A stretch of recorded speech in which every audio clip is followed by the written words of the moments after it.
If you've got a little brochure, you'll see on it that my title is said to be Critical Friends the Politicians Need For. There's a word missing. Not quite sure how that happened.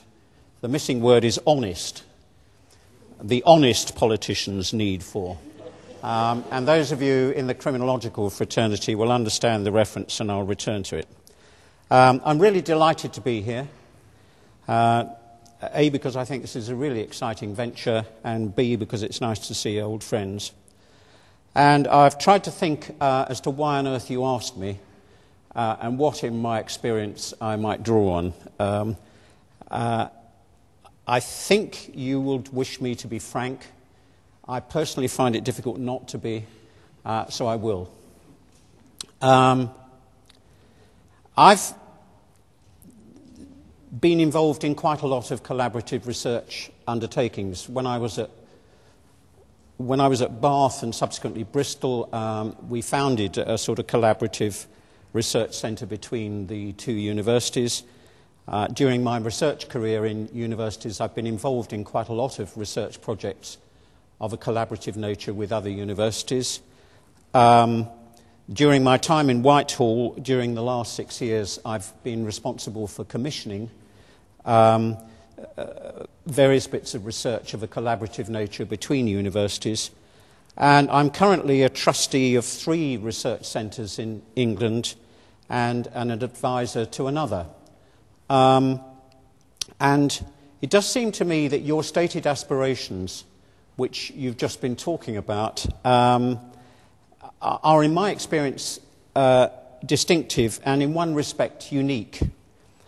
According to your website, which of course I've carefully looked at,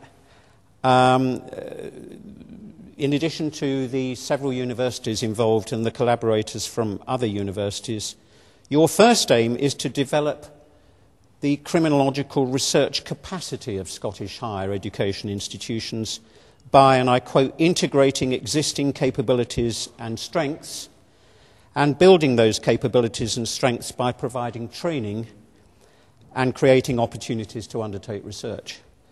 And this strikes me as being commendably ambitious, because I don't know of any other collaborative criminological research centre in the United Kingdom that has set itself such a developmental aim. Moreover, I think both of those aspirations address a real need.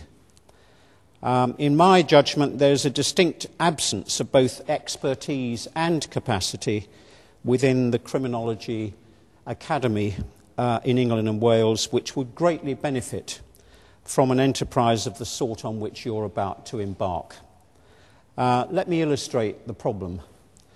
The Youth Justice Board, which I had the privilege until quite recently to chair, together with the newly formed Ministry of Justice in England, has in the last month issued a tender document for a major juvenile study of the impact of sentencing and programmes and levels of supervision within sentences on young offenders. The study is planned to extend over several years.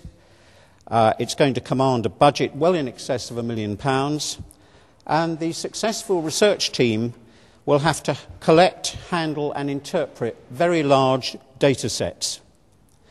Yet, despite the fact that we now have approaching 150 universities in the United Kingdom, most of which provide undergraduate courses in some sort of criminology, and a good many of them provide postgraduate courses as well, despite the fact that we have at least a score of criminology research centres of one sort or another, the number of individuals with the expertise and the capacity to undertake such a major project remains desperately small. And those who might consider bidding for this contract are currently scurrying about, trying to put consortia together according to a short-fused timetable, not of their choosing, which is scarcely conducive to sensible planning. There's a substantial likelihood, as a consequence, that the contract will be given to a commercial management consultancy in the same way that other similar projects have been awarded in recent years. And if that happens, it will, in my judgment, be an opportunity lost. And I want to spell out what I regard as the nature of the problem. My title, those of you in the criminological fraternity will know, invokes a very famous book, a seminal book, The Honest Politician's Guide to Crime Control, published in the late 60s and influential on a whole generation of apprentice criminologists by Norval Morris and Gordon Hawkins. And let me remind you of Morris and Hawkins' premise. They were responding to a situation in the United States of tremendous fear of crime, combined with the criminalisation of more and more people and behaviours. The response to these concerns was, at one extreme, a view which Morris and Hawkins described as ingenious utopianism, a view that there needed to be multi-million-dollar programmes designed to eradicate social inequity. And at the other extreme, according to their analysis, was what they called cynical dystopianism, the view that nothing much could be done to change the parameters giving rise to criminal behaviour, not least because, in the words of Daniel Moynihan, who should have known better, nobody knows a damned thing about crime, and thus we can't do much about it.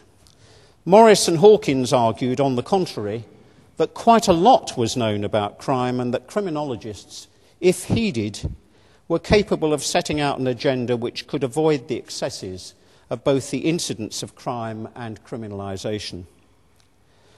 Now, 2007 is not 1969, and the UK is not the USA. But I think there is much to be gained, not least for our politicians, in having a vigorously confident and coherent criminological academy which can effectively communicate the core policy messages to which an abundance of evidence, much more evidence than was available to Morris and Hawkins, points.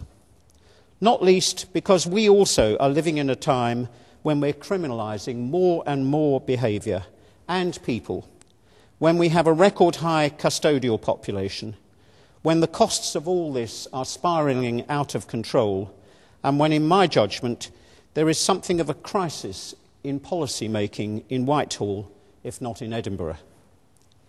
For more than 10 years now, I've been writing an essay, together with David Downs at the LSE, on the politics of law and order for the Oxford Handbook of Criminology, which I co-edit.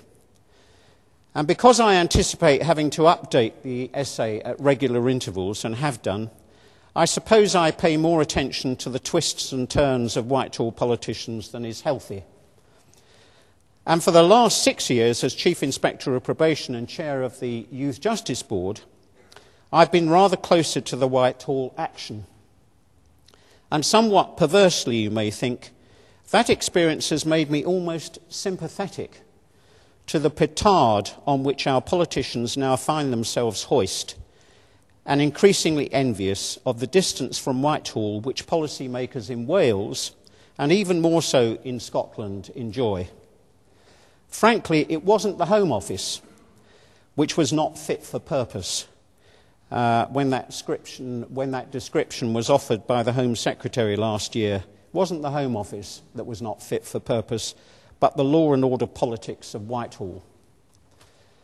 Our national political parties jockey ever more intensively for the high ground on law and order and public security, and they frenziedly introduce more and more legislation.